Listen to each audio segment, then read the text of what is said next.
Welcome in. I'm Jack with OPN, and Joe is here from Saving the Republic. And this is the Grab Your Gear podcast. Of course, a show meant for all of you who are up and at it already today on your way to build stuff. And you truly help build and make Ohio and America great. And gang, we're forever grateful for that. Yeah, special timing of this episode, Jack. We have 5 days until a massive, shift in the geopolitical climate, also the American political climate. And honestly, it's a seismic shift in many ways. Also, I would say a spiritual shift. I think there's been several things that have happened in the world that have been really interesting since this election took place. And so we're coming up on a big precipice here. But today we're going to be talking about a couple different things. The Department of Labor pick that I touched on in my show about a month or so ago, Lori Chavez-Deremer, and it's just how that can affect people, especially those who tune into this show. And secondly, there's this whole thing about TikTok going down where, Congress passed this bill where TikTok has to be banned by January 19th. And so we're kind of on the cliff of the situation. And there's reports that the CCP is kind of wanting Elon Musk to purchase TikTok. So we're going to kind of go into that a little bit, and also just the irony of what this attempt by the government has created in terms of the market has offered a solution that I don't think they would have preferred in the first place.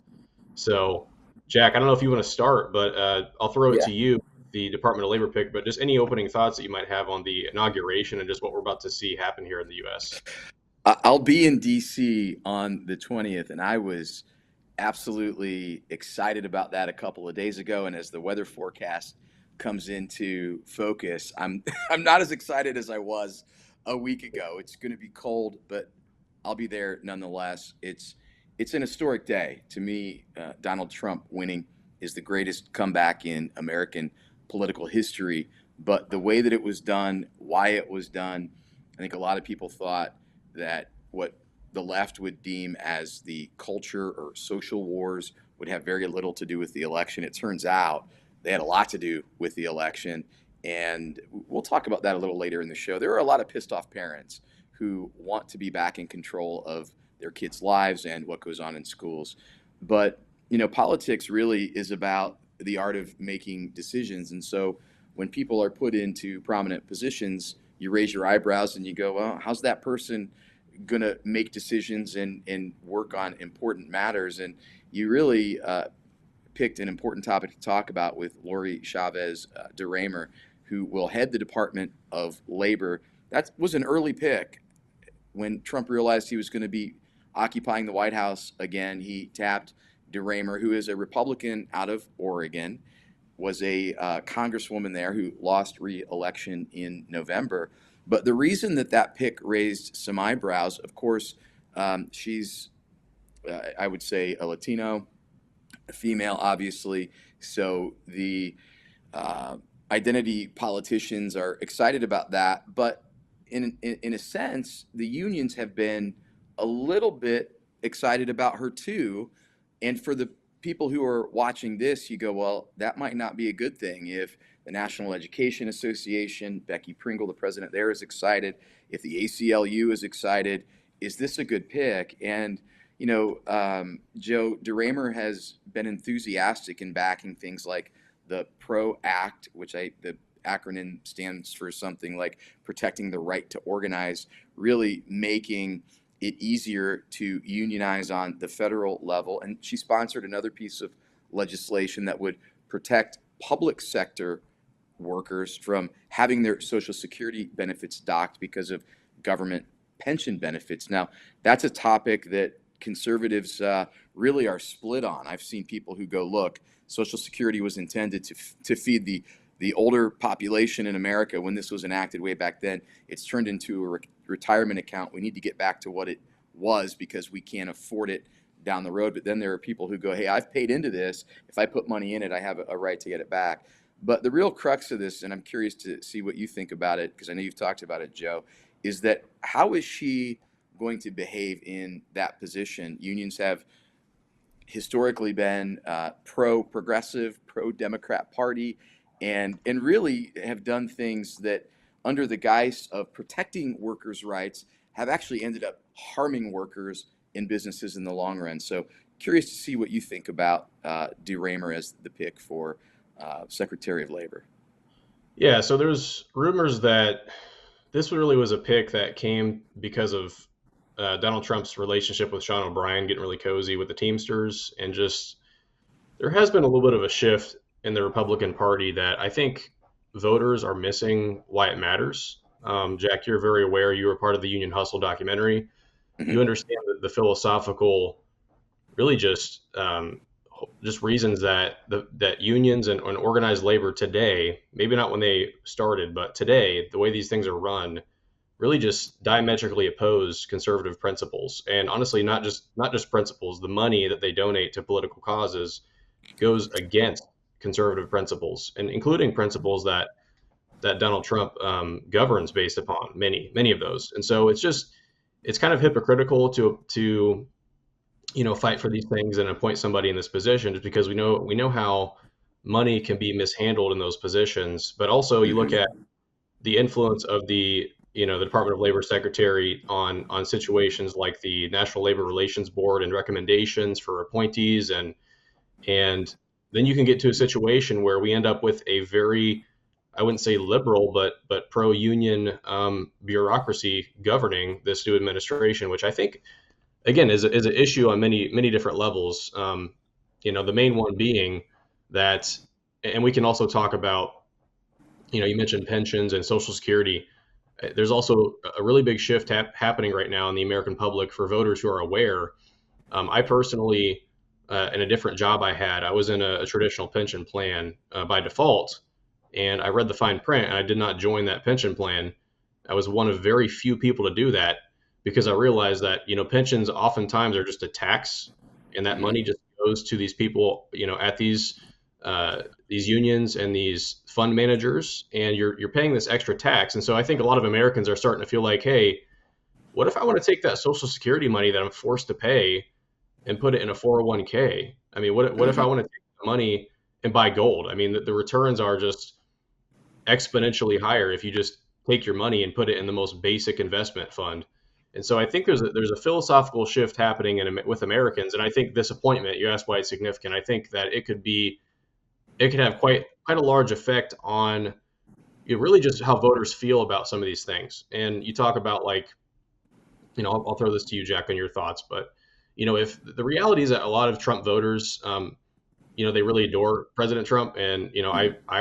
I significantly support President Trump. I really appreciate his spirit, surviving that assassination attempt, what he's fought for, many things I support the president about. And I think a lot of people would think, oh, he could never appoint somebody who would not be a great appointment, but because they love him and they support him. But honestly, this is not a great appointment in my opinion, and I think we need to just be honest about that and try to be objective. Yeah, I always say the proof is in the pudding, or as my wrestling coach used to say, it all comes out in the wash. And I have to be forthcoming here. My grandpa was a union president, and so I grew up spending a lot of my days as a kid around grandparents who would say, unions are for the working man. And at one point, maybe they were. I think the biggest challenge that I have is unions and their pals in the Democrat Party really create this class warfare narrative. And I think that's harmful. I think they try to villainize production and success. And look, if I'm a worker and I work for an organization, I want my company to succeed. I want them to be productive. I want them to make money. And so there is a lot of, as you would say, diametric opposition here sometimes to what builds prosperity into the economy. And look, we have to call it what it is. Labor unions not only create class warfare, there's a significant opportunity in my mind to cut some significant federal spending with these project labor agreements, where if the federal government hands out money above $35 million, then it has to be wrapped up into this project labor agreement, which really cuts out about 85% of the market, and it drives prices for public works projects up 30 to 40%. So there's a lot there that we need to look at. And as you mentioned in the union hustle, we spend a great deal of time uncovering how unions really have become a conduit through which money flows to progressive causes in the Democrat Party. But it is very important to point out here, even in the Buckeye State, Republicans take more money than Democrats from unions, and perhaps on the national level, that's starting to happen. But to put a bow on this, is Deremer going to be someone that is good for the merit shop cause or bad? Again, I think the proof is in the pudding. Someone that I talked to that is very well connected in the public sector union space said, look, don't be surprised if Deremer is a yes woman for Trump. And if Trump wants it, she will do it. And she has really built a reputation on workers' rights. Wouldn't it be interesting and wouldn't it be exciting if this was the administration and this was the time where workers' rights really stood for workers' rights, not union bosses getting more money so they can launder that money and give it to the Democrat Party and progressive causes. But I think certainly there's a check in some people's spirit about this pick. So we're going to keep a close eye on it here early in the Trump administration. Yeah, and again, I think there's just a lack of information for voters. I think people don't realize that these labor unions and teachers unions, they funnel money to causes like the Issue One campaign in Ohio, where we enshrined abortion in the Constitution.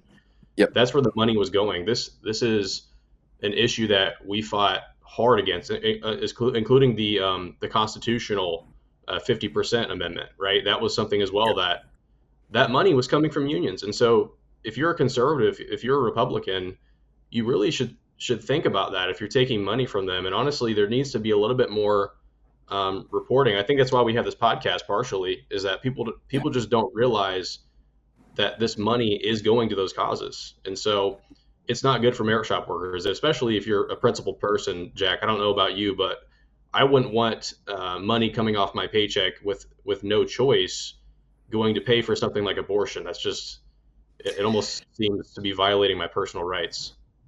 Well, you raised a really good point there, and I don't want to kick a dead horse, but a couple of things. I have a friend who is very heavily involved on the union side of things, and he's pretty disgruntled because he says, "Look, we don't have any business being out at a protest for pro-Hamas, anti-Israel activists. That's not our space. That does nothing for us." And when you look at that being the banner that some of these unions are marching under, and then you go, well, wait a minute.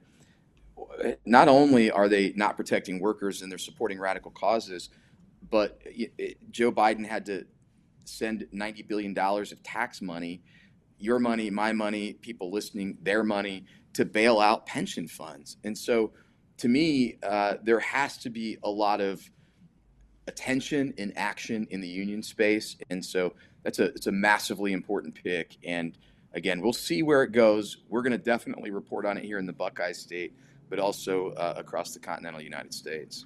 Yeah, and then you talk about, like you said, I don't want to beat a dead horse either, but it's worthy of the conversation. If somebody's paying into a pension fund and we have pension fund managers and these people in these labor unions or any union that manages these funds and they're getting paid for it and the fund goes under and they get bailed out, then the question is, okay, so what was the money for? And now taxpayers are paying to recover that. And so it's not only the merit shop workers, or I guess in this case, the union workers who are paying into the fund who are getting screwed over. It's the American taxpayer who are bailing out these pensions. And so there's really a cozy relationship, Jack. I know you're very well aware of this, between the unions and government and many different people in government. It's very cozy because there's pay on the back end from the government, and the unions get these benefits under law. And so it's a big issue we have to address. But I'd like to talk about this TikTok acquisition potentially, because I think it's something that is important in America. And honestly, it's just a fundamental question that we all grapple with as Americans. And it's something I think we cherish, which is free speech. And so, before I get into the Chinese story on Elon Musk potentially buying TikTok, I mean, Jack, what are your thoughts on whether TikTok should be able to operate? Are you a person who, free speech absolutist, we should allow speech on any platform here? Or do you think there's a valid argument for, the foreign collection of data, and we should, have a say in that as Americans? Yeah, is it fair if I say the jury is still out for me? And because I have a lot of uh, competing values. One of the values really is free speech and free markets. Now, uh, there has to be some consumer protection built into every market, right? And so if our political adversaries are people who are offering a product, and by the way, when they're offering that product, you're not paying for it. And when you're not paying for it, guess what? You are the product. So your information, your data, your intellectual property all becomes available to, in this case, a political adversary. So it's critically important to not sugarcoat what goes on in China. And I know members of the press went apoplectic a few years back when COVID was in the headlines every single day. And they really worked hard to make a distinction between the Communist Party and the Chinese people. And certainly there's a distinction there that needs to be made. But the bottom line is the communist regime in China has done atrocious things, whether we're talking about the COVID virus, whether we're talking about taking fentanyl to Mexico and then trucking it in and helping distribute it, or espionage, or robbing us blind of our intellectual property. So I'm not dumb enough to say that there shouldn't be safeguards, but I'm also somebody that's very aware who just came through COVID. And you remember, during COVID, they wanted to scare the hell out of us because the more fear that they could drum up inside of us, the more we would give away in terms of our civil liberties, our inalienable rights. And so there's got to be this appropriate spot where we go, yes, we protect free speech. Yes, we protect free markets, but we're not going to allow countries to rob our intellectual property. We're not going to allow them to utilize data for ill or bad faith purposes. I don't know the answer to that yet, but I think having this topic in the public purview where we can have these discussions is what's going to create, good public policy. Yeah, I would agree. I think there's also an interesting aspect to this because when for me, I go back to how the framers of the Constitution, how the founders would view this issue. And it's so interesting to think about that because can you imagine trying to explain to them, yeah, in 2025, we're going to have electricity, we're going to have technology, and a foreign adversary is going to be collecting data on millions of our citizens, building AI models potentially to be able to predict what they might do, where they Yep. might go every day, hot spots, all these different things that they could potentially use with drones. Now we're seeing drones, and wow, let's not even get into that either because that's a whole can of worms. The drone story. I don't know if you saw the Sean Ryan podcast, Jack, or the reporting on I, the Cybertruck bomber, but that's really, I don't know, it's kind of strange. was that the surface to air missile theory that some of the drones were trying to snuff that out and locate it? But then there's also the idea that there's data collection going on, and that could be perilous. So, I mean, either way, it's a national security threat. Which, by the way, not to go too far in the weeds and to confuse anybody, isn't it interesting that what we choose is a national security threat? We know more Yeah. about the guy who shot the CEO than we do about the guy who attempted to assassinate the next president of the United States. So we clearly don't have it figured out in this country about free access to information and facts on things. But no, I don't know what was going on with the drones. What can you tell me about that? Well, I don't want to summarize or speak for Sean Ryan. I would defer you and everybody listening to go listen to the 2 hour podcast on it. But essentially, to be brief, the Cybertruck bomber at Trump Tower on New Year's Day sent a very detailed explanation that where he worked with Tim Kennedy. He was a Green Beret. Tim Kennedy knew him, and he explained how he knows where these drones are operated from in the U.S. and that only the U.S. and China have access to these kinds of drones. And he alleged that there was gravitational propulsion systems, and that it was a really a World War threat because China can at any moment take out a multitude of targets in the U.S. So it was really interesting, and he chose to his method of bringing attention to it maybe takes a little bit of credibility away from him, but just really strange because he was a credible guy. people described him as very, very even keeled, very trustworthy. As I said, Tim Kennedy knew him, and so it was like really strange. And there is a degree of weirdness to the drone situation, and President Trump has spoke on this, and it'll be interesting to see what they say about it, because I know he's promised that when he gets into office, he's going to tell the American public what's going on. So that'll be really interesting. And it kind of goes back to the initial question here about TikTok, the balance between, national security and also like full transparency and freedom. Hmm. I think there is a little bit that we have to trust and give the government in terms of we have to give them some level of agency to be able to protect the absolute secrets of the secrets that they need to protect for national security. But yes, as you said, that's really become a euphemism for them to abuse whenever they want our personal liberties, and I think that's why we have to be on guard for that. Now, TikTok is. I believe that at the end of the day, I think it should operate because I know that ByteDance has facilities in the U.S. and they're also kind of like a quasi U.S. company in some ways. I mean, as long as there's some sort of oversight there, I think we should allow that. I think it's better than, and honestly, what I'll end on here is, and I'll throw this to you, Jack, is I think it's just a little bit strange that the CCP would ever want anything to do with Elon Musk. I mean, why would you want him to purchase it? Why? In this article here from Bloomberg, it says a scenario that's been discussed by the Chinese government that Musk would take control of TikTok US and run the businesses together.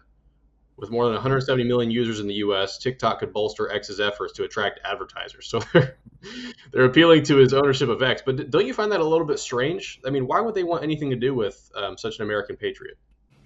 Yeah, I wish I knew the answer to that. The one answer that I do have is that someone once asked Wayne Gretzky, the greatest hockey player of all time, how he was so damn good, and he said, "Other people skate to where the puck is. I skate to where the puck is going to be."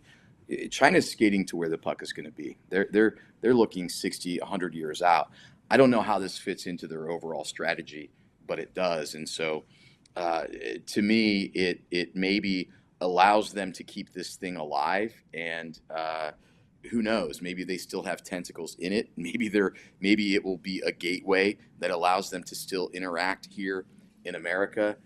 I don't know what to make of it. I can just say that I don't think that looking at it from the perspective that China is being benevolent and okay, sorry, gang, we made a mistake. We're going to turn this over to a billionaire, trillionaire who can take it and operate it in the free market. I don't buy that for a second. Yeah, yeah. Especially when you consider the fact that, really what they have access to is they have access on almost every single. I don't know. I wouldn't say every single American uses TikTok, but when you sign up for TikTok, you agree. I don't know if you've ever seen this where it says allow all these concessions and they're tracking every Yeah. keystroke you make and everywhere you Yep. go. And so the idea of a foreign military knowing where the majority of American citizens are every day and building models off of that is kind It's of crazy. creepy. It's kind of scary. Yeah. Yeah. Especially when now you can overlay AI with that information, and then you start doing some really scary things. I think so.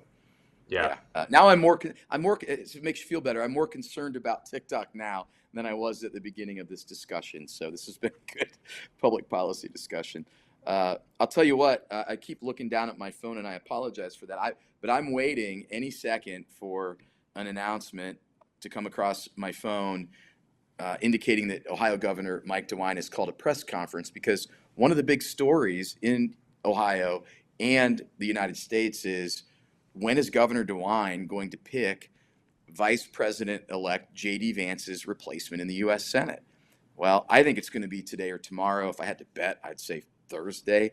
But the rumor is, curious what you're hearing, Joe. The rumor is that John Husted, who is the current lieutenant governor, is the guy that is going to get the nod from Governor DeWine, and then we'll go to Washington, D.C., where because DeWine has dragged his feet on this, will be a junior senator to senior senator who was just elected and sworn in, Bernie Moreno, also a Republican here from Ohio.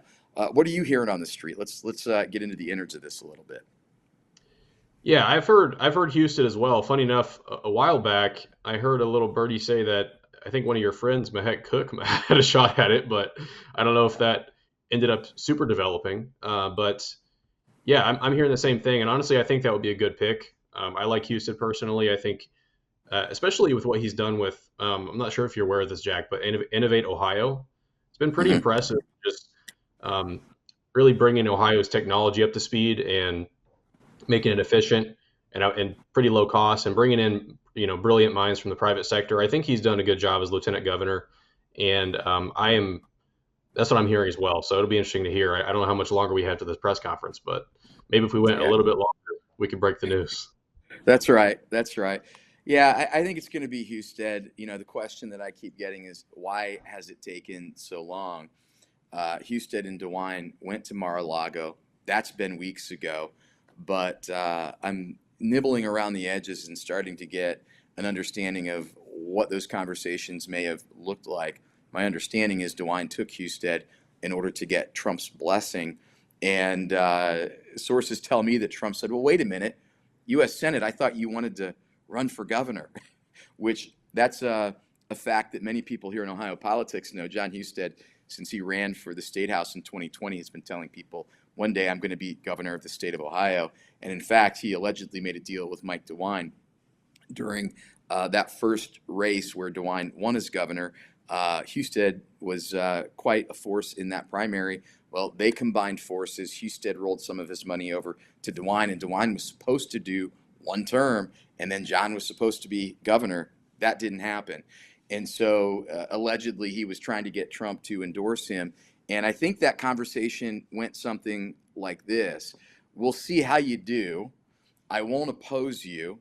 If you approve of my nominees, if you pass and vote in favor of America First legislation, then I won't primary your ass in 2026, which is when you would have to run in that special election. And if he wins that, Houston then has to turn around and run again in 2028. So I do believe there was probably some horse trading that went on. I wouldn't be surprised if Pat DeWine, who is the governor's son, who sits on the Ohio Supreme Court, might get a federal appointment to a federal bench out of the horse trading that went on in Mar-a-Lago. Sources also tell me that, Husted had this, and it was really him that was delaying. He and his wife apparently have grappled with this. They've, like most marriages, they may have had some struggle points, and the idea of moving from Ohio, where you're number two, to Washington, D.C., where you're a senator, one of the most powerful people, one of the 100 most powerful people in the world, comes with a whole host of new problems.